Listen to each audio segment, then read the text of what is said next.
Assalamualaikum warahmatullahi wabarakatuh. Salam rahayu, salam sejahtera bagi kita semua. Mugi Gusti Allah paring rahmat dan keberkahan bagi kita semua. Amin ya rabbal alamin.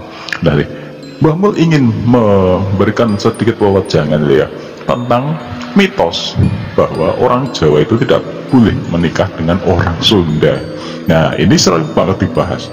Nah, ngapa Mbah kok orang Jawa tidak boleh menikah dengan orang Sunda? Nah, ini ada dua. Nanti akan kita bahas deh satu persatu. Pertama dari segi mitosnya. Mitos sendiri berasal dari legenda ya. Kita bahas dulu sejarah dan legenda kenapa kok tidak boleh. Zaman dulu ketika Raja Majapahit Hayam Wuruk ingin menaklukkan ya, bukan menaklukkan, intinya pada sejarah perang Bubat ya. Perang Bubat itu adalah ketika Hayam Wuruk sendiri mengutus Mahapati Gajah Mada untuk menaklukkan raja dari tanah Pasundan yang bernama Linggabuana. Nah, Linggabuana ini memiliki putri bernama Dyah Pitaloka. Nah, sebagai wujud ke pertalian, maka untuk menikahkan Hayam Wuruk dengan Dyah Pitaloka. Tetapi dari segi apa ya, ada perselisihan antara Gajah Mada dengan Hayam Wuruk. Jadi di sini seperti ada konflik di sini. Nah, hingga terjadi suatu hal yang namanya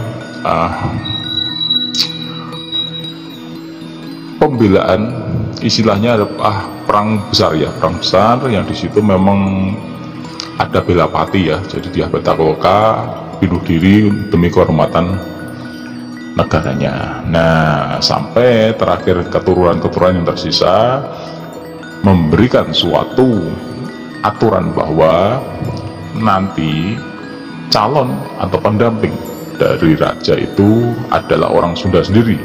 Dalam hal ini adalah bukan dari Majapahit. Nah, ini makanya sejarahnya sampai turun-temurun menjadi mitos atau legenda bahwa orang Jawa tidak boleh menikah dengan orang Sunda dari sejarah dua kerajaan itu. Nah, terlepas dari itu bahwa yang namanya pernikahan itu sah-sah saja selama suka dan tidak suka. Ya, selama bisa jalani. Tetapi ada akidah dan sejarah bahwa sesuatu dulu yang terjadi pada leluhur kita menyebabkan hal-hal itu terjadi. Nah, itu dari segi sejarah ya. Yang kedua, dari segi spiritual, banyak yang mengatakan kalau nikah dengan orang Sunda nanti beda sifat, beda karakter, nanti banyak sial, orang Jawanya kalah atau orang Sundanya yang kalah.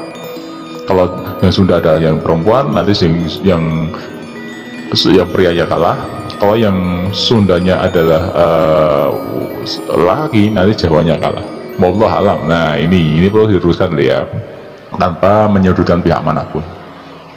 Itu adalah mitos yang memang berkembang karena karakter dari orang Sunda dan orang Jawa itu berbeda. Karakter orang Jawa itu halus, karakter orang Sunda ada tegas. Halus dan tegas. Sebenarnya sama, hanya satu rumpun, tetapi karena unsur tadi memang berbeda dari karakter pemahamannya. Yang ketiga, dilihat dari spiritual supranatural dan sifatnya adalah klenik. Nah, ini malah berhubungan dengan sejarah tadi. Nah, dari segi supranatural atau spiritual ya, yang namanya sejarah tadi leluhur dari Majapahit dan Sunda turun temurun dari beberapa generasi itu selalu menitis dan memberikan pawejangan pada keturunannya untuk tidak menikahi antar suku karena masih satu perjanjian dan perang Bubat tadi. Terus ketika ada orang Jawa, sama gini ya, ada orang Jawa menikah dengan orang Sunda. Orang Jawa itu dari pemudanya masih satu keturunan, masih ada terah dengan Majapahit, atau mungkin yang Sunda masih ada terah dengan Prabu Linggabuana. Ketika dari perjalanan itu satu orang dengan satu orang lain kan ada pendampingnya nih, terutama dari leluhur. Nah, pendamping itulah, kodam pendamping dan kodam leluhur inilah yang bentrok satu sama lain. Masing-masing punya pasukan, masing-masing punya tentara, dan dirunut ke atas ketemunya satu. Lah inilah kenapa yang dikatakannya apa sekali yang dikatakannya nanti kalah salah satu atau mungkin bentrok. Nah, sebenarnya kan kodam dari leluhur yang di sana dan kodam dari leluhur yang di sinilah yang berbenturan. Sebabnya bukan tidak boleh. Nah, yang seperti itu. Wallahu alam. Sebenarnya pernikahan itu adalah suatu hal yang sakral, menjalin silaturahmi dua keluarga, menggabungkan dua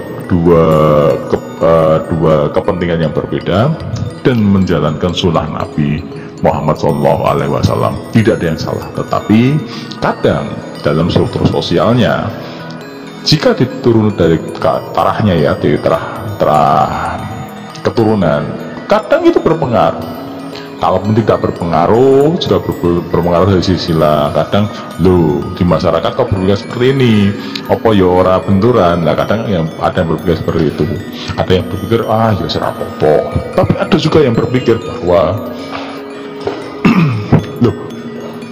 apa ya harus dikira nanti dulu. Nah itu loh. Nah, ini satu pertanyaan bener ya. Apakah tidak ada wiradat, Mbah? Wiradat itu sebenarnya ada penetralisir. Apakah tidak ada? Pertanyaannya itu bisa dijawab sebenarnya ada, yaitu kunci dari agama yang kuat. Nah, sebenarnya seperti itu. Kita tidak berpikir neko-neko akan suatu hal yang sifatnya papas buruk, tua, balik dan sebagainya. Kita mikirnya hanya pernikahan itu adalah sunnah dari Nabi, niat memang nembah para Gusti Allah, tidak ada yang lain. Luruskan jalan, luruskan niat, insya Allah tidak ada apapun.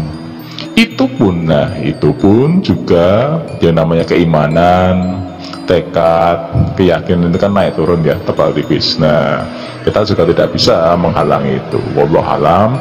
Semoga kita berikan jodoh yang baik tanpa harus menyalahkan satu sama lain pada sejarah dan legenda yang sudah ditorehkan. Yang pasti semua pernikahan itu baik. Tidak ada pernikahan yang buruk kecuali memang dilandasi dengan etika dan baik, dan bukan karena anjuran dan sunnah kanjeng Nabi Muhammad SAW. Nah itu dulu ya, kita sambung nanti apa yang akan terjadi ketika orang Jawa dan orang lain, suku lain ya, dinikahkan. Nah gitu dulu ya, kita bahas satu pelan. Nah, wassalamualaikum warahmatullahi wabarakatuh.